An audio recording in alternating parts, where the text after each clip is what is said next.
Marks लगा आए थे लोग। और बीएसएससी पेपर लीक कांड की जांच कर रही आर्थिक अपराध इकाई जल्द ही एक बड़ा खुलासा कर सकती है। आर्थिक अपराध इकाई की टीम ने जांच के क्रम में यह पाया है कि बीएसएससी तृतीय स्नातक परीक्षा के दूसरे दिन यानी कि तीसरी पाली का पेपर जानबूझकर परीक्षा खत्म होने के थोड़ी देर पहले वायरल किया गया था और इसका मकसद परीक्षा को रद्द कराना था। आर्थिक अपराध इकाई का मानना है कि इसके पीछे गिरोह की बड़ी साजिश है। इस पूरे मामले में झारखंड से भी एक व्यक्ति को हिरासत में लिया गया है और अधिक जानकारी दे रहे हैं संवाददाता Sanjay Kumar. BSSC paper leak कांड की जांच कर रही आर्थिक अपराध इकाई की टीम ने एक बड़ा खुलासा किया है। खुलासा यह है कि बीएसएससी पेपर लीक कांड के दूसरे दिन की जो परीक्षा थी उसका क्वेश्चन पेपर जानबूझकर लीक किया गया, वह भी परीक्षा खत्म होने के थोड़ी देर पहले। मकसद यही था कि किसी तरीके से परीक्षा को रद्द किया जाए। इस पूरे मामले में आर्थिक अपराध इकाई ने जो साजिश रची गई थी उस पर अनुसंधान तेज कर दिया है और अब करीब करीब आर्थिक अपराध इकाई की टीम खुलासे के करीब पहुंच गई है। इस पूरे मामले में कार्रवाई करते हुए झारखंड से एक शख्स को हिरासत में लिया गया है। इस बात का पता चला है कि पटना में दानापुर में जो बीएस कॉलेज सेंटर था वहां से क्वेश्चन पेपर एग्जामिनेशन के खत्म होने के ठीक पहले एक परीक्षार्थी ने वायरल कर दिया और अपने एक साथी परीक्षार्थी को भेजा और उसके बाद धीरे धीरे ये वायरल हो गया और मकसद यही था कि किसी तरीके से इस परीक्षा को बदनाम किया जाए। लेकिन एक बात तय है कि परीक्षा के पहले प्रश्न पत्र लीक हुआ, भले ही वो कुछ क्षण पहले हुआ हो। इसमें कौन से लोग शामिल हैं, उनकी क्या मंशा थी, इस पूरे मामले का खुलासा आर्थिक अपराध इकाई की टीम करेगी और जल्द ही इस पूरे मामले को लेकर आर्थिक अपराध इकाई की टीम अपने थाने में एक FIR लॉन्च करेगी। फिलहाल इस मामले में कई लोगों को हिरासत में लिया गया है, उनसे पूछताछ चल रही है और देखना होगा जो साजिश रची गई थी कि परीक्षा को बदनाम करना है, यह साजिश किस तरीके से रची गई थी, कौन कौन से लोग इसमें इन्वॉल्व हैं। इस पूरे मामले का खुलासा आर्थिक अपराध इकाई द्वारा जल्द ही कर दिया जाएगा। कैमरा पर्सन मनीष जुनेजा के साथ संजय कुमार, न्यूज 18 पटना। वहीं भारत की शान वंदे भारत एक्सप्रेस पर लोग पत्थरबाजी कर रहे हैं। पश्चिम बंगाल में हावड़ा से न्यू जलपाईगुड़ी के बीच चलने वाली वंदे भारत ट्रेन पर 2 बार पत्थरबाजी हो चुकी है और इस पथराव का सीसीटीवी फुटेज सामने आया है जिसको रेलवे ने जारी किया है। बीजेपी ने इस घटना की NIA से जांच कराने की मांग की है। बीजेपी का आरोप है कि जय श्री राम के नारों का बदला लेने के लिए ये पत्थरबाजी की गई है।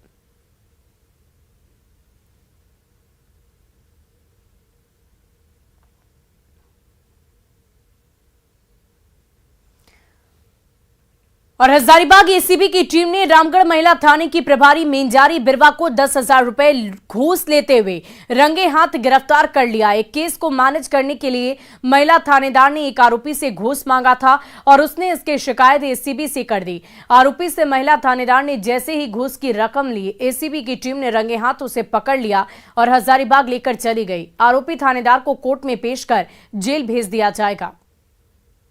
थाना प्रभारी द्वारा उस केस को मैनेज करने के लिए उनसे पैसे की मांग की जा रही थी। परिवादी के द्वारा घूस दे के काम नहीं कराना था। उन्होंने यहाँ के एसीबी में अपना कंप्लेंट दर्ज कराया। फिर हम लोगों ने पुलिस उपाधीक्षक स्तर के जो हमारे ऑफिसर हैं उनके द्वारा उसका सत्यापन किया गया। सत्यापन में डिमांड पूरी पुष्टि हुई और आज हम लोगों ने उसे रंगे हाथ 10,000 रुपये नकद लेते हुए गिरफ्तार। वहीं देवघर में पीएनबी के गार्ड की पिटाई का मामला अब तूल पकड़ने लगा है। पिटाई के शिकार गार्ड अशोक यादव के समर्थन में पूर्व सैनिक एसोसिएशन सामने आ गया है तो मारपीट के आरोपी देवघर नगर थानेदार रतन सिंह के सस्पेंशन का झारखंड पुलिस एसोसिएशन ने जोरदार विरोध किया है। दरअसल देवघर में पीएनबी में थानेदार रतन सिंह ने गार्ड अशोक यादव की पिटाई कर दी। मारपीट के सीसीटीवी वीडियो के आधार पर थानेदार पर सस्पेंशन की गाज गिरी और इस मामले में पूर्व सैनिक एसोसिएशन और झारखंड पुलिस एसोसिएशन आमने सामने है। झारखंड पुलिस एसोसिएशन व्यवहार के लिए उनको अपनी ओर से निंदा करती है कि वैसे व्यवहार कम से कम किसी की उनके गार्जियन की भूमिका में आनी चाहिए। हम दोनों एक एजेंसी, एक बैंक एजेंसी, एक पुलिस एजेंसी, किसी तरह अगर टकराहट होती है तो उनका काम वहां पर जाकर दोनों पक्षों को बुलाकर और एक अच्छे सौहार्द वातावरण बनाना चाहिए। मांग है कि वो जो दोषी पुलिस वाला है उसको सस्पेंड किया जाए, बर्खास्त किया जाए ताकि औरों पुलिस वालों के लिए एक सबक हो। खाना पूर्ति के नाम पे कार्रवाई नहीं चलेगा। इंस्पेक्टर रतन सिंह इसमें पूर्ण रूप से दोषी है। ये हाई कोर्ट का आदेश है। आप इसको फिर मैं दोहराना चाहूंगा, 41A का क्या उल्लंघन है। जो कि किया गया है और ये बहुत ही शर्मनाक है। वहीं मोतिहारी में बेलगाम कार ने 3 लोगों को कुचल डाला, जिनकी हालत गंभीर है। हादसा स्टेशन चौक के पास महात्मा गांधी पथ की है, जहां कार ने सड़क किनारे खड़े लोगों को कुचलने के बाद बिजली के पोल में टक्कर मार दी और इसके बाद कार एक दुकान में घुस आई। स्थानीय लोगों ने टक्कर मारकर भाग रहे कार के ड्राइवर को पकड़ लिया।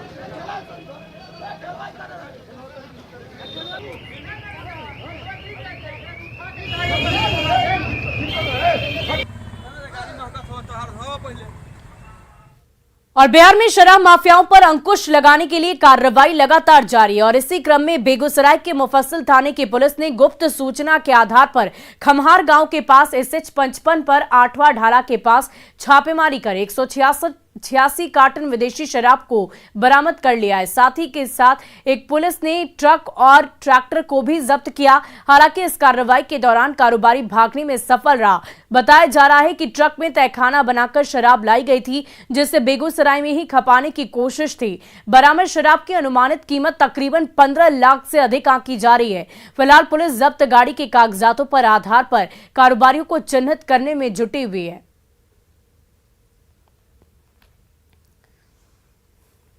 वहीं बाढ़ में कैदी को पेशी के लिए ले जाते वक्त ढाबे में खाना खिलाने का वीडियो सामने आया है। तस्वीर में आप खुद देख सकते हैं कि कैदी को हथकड़ी लगी हुई है और पुलिस के एक जवान ने रस्सी पकड़ रखी है, लेकिन वो मोबाइल फोन देखने में व्यस्त है। खाने के बाद कैदी सिगरेट पीता है और बताया जा रहा है कि कैदी को पटना से बाढ़ कोर्ट में पेशी के लिए लाया गया था और इसी दौरान पुलिस उसे ढाबे में लेकर पहुंची थी। का नंबर है 30-927। वहीं समस्तीपुर जिला के दलसिंह सराय में गैस कटर से शटर काटकर चोरों ने गहने की दुकान से करीब 20 लाख के गहने की चोरी कर ली है।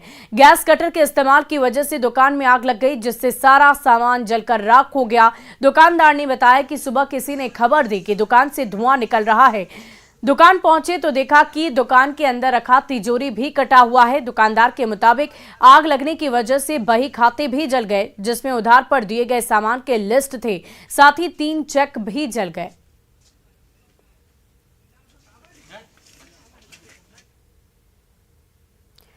और अगली खबर गुमला से, जहां प्रतिमा देवी सुसाइड केस में एक नया मोड़ सामने आया है। मृतक के परिजनों ने बसिया थाने में पति समेत 6 पर दहेज और हत्या का FIR दर्ज कराया है। इसके आधार पर बसिया पुलिस ने मृतक के पति राहुल साहू को हिरासत में ले लिया, जबकि आरोपी ससुर, सास, देवर, ननद और नंदोशी सभी फरार हैं। उनकी गिरफ्तारी के लिए पुलिस छापेमारी कर रही है। मृतक के परिजनों के मुताबिक शादी के बाद से ससुराल वाले प्रतिमा देवी को प्रताड़ित किया करते थे।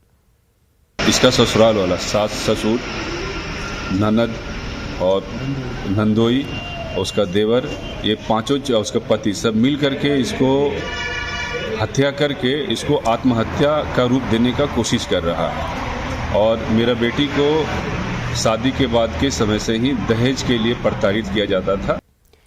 वहीं पंजाब में बिहार के छात्रों पर हमले के मामले में बिहार पुलिस ने हेल्पलाइन नंबर जारी कर दी है, जिस पर छात्र या परिजन संपर्क कर सकते हैं।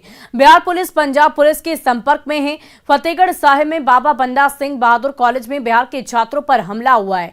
कॉलेज के सिक्योरिटी गार्ड पर स्थानीय छात्रों के साथ मिलकर बिहार के छात्रों पर हमले का आरोप है। बिहार के छात्रों का कहना है कि वे अपने एक साथी का जन्मदिन मना रहे थे और इसी दौरान सिक्योरिटी गार्ड ने उन्हें बर्थडे मनाने से रोका और इससे इनकार करने पर बाहरी छात्रों को बुलाकर उनकी पिटाई करवाई।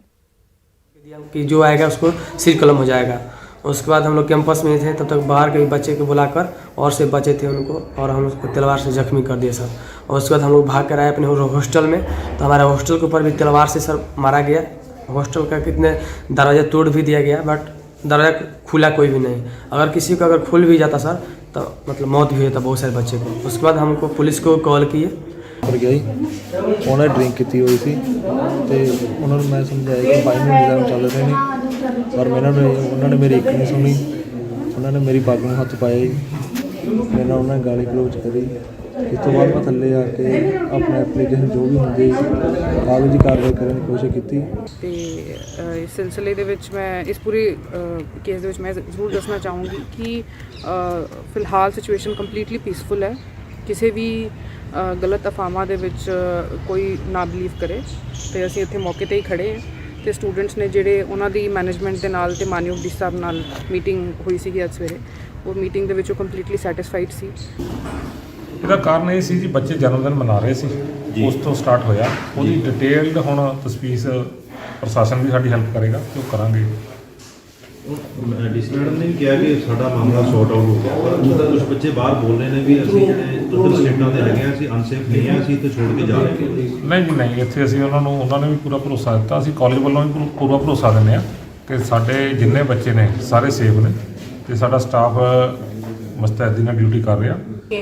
ਜੋ ਵੀ ਸਿਚੁਏਸ਼ਨ ਅਰਾਈਜ਼ ਹੋਈ ਸੀ ਉਹਨੂੰ ਹੈਂਡਲ ਕੀਤਾ ਗਿਆ, ਇਨਵੈਸਟੀਗੇਸ਼ਨ ਚੱਲ ਰਹੀ ਹੈ, ਜੋ ਵੀ ਕਾਰਵਾਈ ਕਰਨੀ ਬਣਦੀ ਹੈ ਉਹ ਪੁਲਿਸ ਵੱਲੋਂ ਕੀਤੀ ਜਾਏਗੀ। ਬਾਕੀ ਸਟੂਡੈਂਟਸ 'ਚ ਇਸ਼ੂਜ਼ ਜੋ ਉਹਨਾਂ ਦੇ ਸੀਗੇ, ਛੋਟੇ ਇਸ਼ੂਜ਼ ਕਿ ਕੋਈ ਆਊਟਸਾਈਡਰਸ ਆਉਂਦੇ ਨੇ ਜਾਂ ਜੋ ਸਿਕਿਉਰਿਟੀ ਹੈਗੀ ਉਹਦੇ 'ਚ ਉਹਨਾਂ ਦੇ ਕੰਸਰਨ ਸੀਗੇ, ਉਹ ਡਿਸਕਸ ਕੀਤੇ ਗਏ। ਸੋ ਉਹਨਾਂ ਨਾਲ ਅਸੀਂ ਬੈਠ ਕੇ ਡੀਟੇਲਡ ਮੀਟਿੰਗ ਕੀਤੀ ਹੈਗੀ ਹੈ। ਸਾਰੇ ਹੀ ਸਟੂਡੈਂਟਸ ਨੂੰ ਅਸੀਂ ਇਹ ਕਿਹਾ हैगा कि अपनी पढ़ाई वाल ध्यान दें। वहीं देवघर में फूटा सिमरा के आंगनबाड़ी केंद्र की शिक्षिका रेखा देवी के साथ मारपीट का मामला सामने आया है। पीड़िता को बेहोशी की हालत में सदर अस्पताल ले जाया गया, जहां उसका इलाज जारी है। महिला के पति ने बताया कि उसकी पत्नी बच्चों को पढ़ा रही थी और तभी वार्ड सदस्य का पति वहां पर पहुंचा और वीडियो बनाने लगा। जब उससे वीडियो बनाने से इनकार किया गया तो उसके साथ मारपीट की गई, जिसके बाद वो बेहोश हो गए। फिलहाल घटना की जानकारी पुलिस को दे दी गई है और पुलिस मामले की जांच में जुटी है।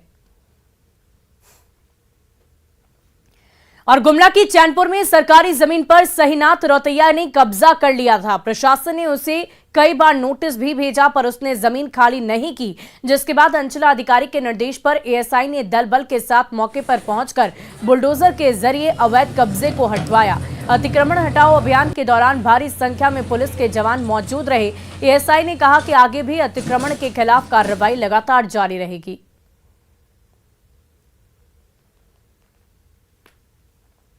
और झारखंड के बाद नालंदा के तीर्थ स्थल पावापुरी जल मंदिर को पर्यटन स्थल बना देने से जैन समाज के लोग काफी परेशान हैं।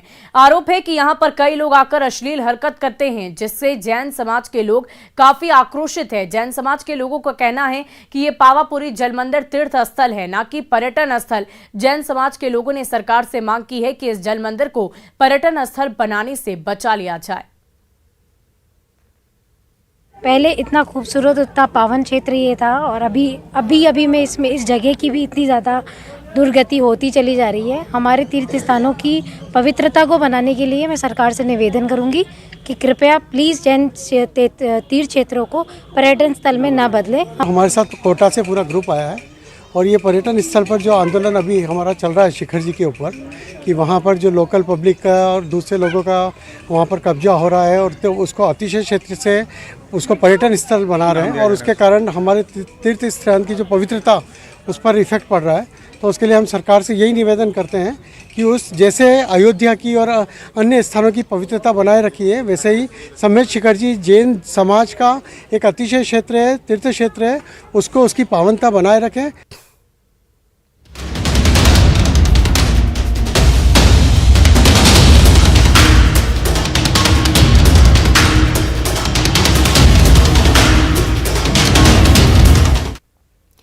वहीं नवादा में पछुआ हवा के कारण शीतलहर से लोगों की समस्या और ज्यादा बढ़ी हुई है। पिछले 4-5 दिनों से धूप के दर्शन नहीं होने से लोगों की समस्याएं और ज्यादा बढ़ गई, लेकिन आज 5 दिन के बाद धूप निकलने के बाद लोगों ने राहत की सांस ली है। जायजा लिया संवाददाता अनिल विशाल ने। जिले में शीतलहर का सितम लगातार जारी है, मगर इस बीच नवादा के लिए अच्छी बात यह है कि आज लगभग 4 दिनों के बाद जो है वो भगवान सूर्य के दर्शन हुए हैं और कड़ी धूप निकलने के बाद लोग धूप सेकने के लिए यहाँ पे आए हैं। इस वक्त हम तस्वीर आपको नवादा समाहरणालय परिसर का दिखा रहे हैं, जहाँ आप देख सकते हैं कि धूप निकलने के बाद जो लोग यहाँ जो जरूरी काम के लिए पहुँचते हैं वो धूप सेकने के लिए पहुँचे हैं। और यह चीज़ जो है विगत 3-4 दिनों से नहीं मिल पा रही थी, तो लोग कहीं ना कहीं ठंड के सितम को झेल रहे थे।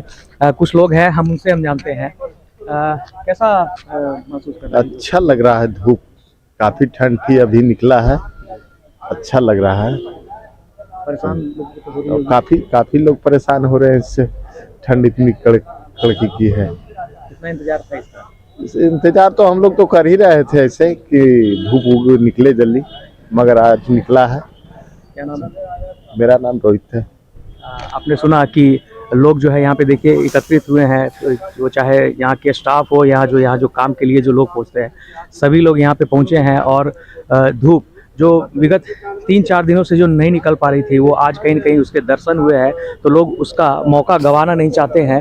तो कल तक लोग जो जूझ रहे थे इस चीज़ से, वो कहीं न कहीं लोगों की समस्या थोड़ी कम हुई है, क्योंकि सूर्य के दर्शन जो है विगत 3-4 दिनों से नहीं हुए थे। तो जैसे ही धूप खिले हैं, लोग उसका भरपूर आनंद ले रहे हैं। अनिल विशाल, न्यूज़ 18 नवादा। और फिलहाल इस बुलेटिन में अभी के लिए बस इतना ही, लेकिन न्यूज़ 18 बिहार झारखंड पर खबरों का सिलसिला लगातार जारी है।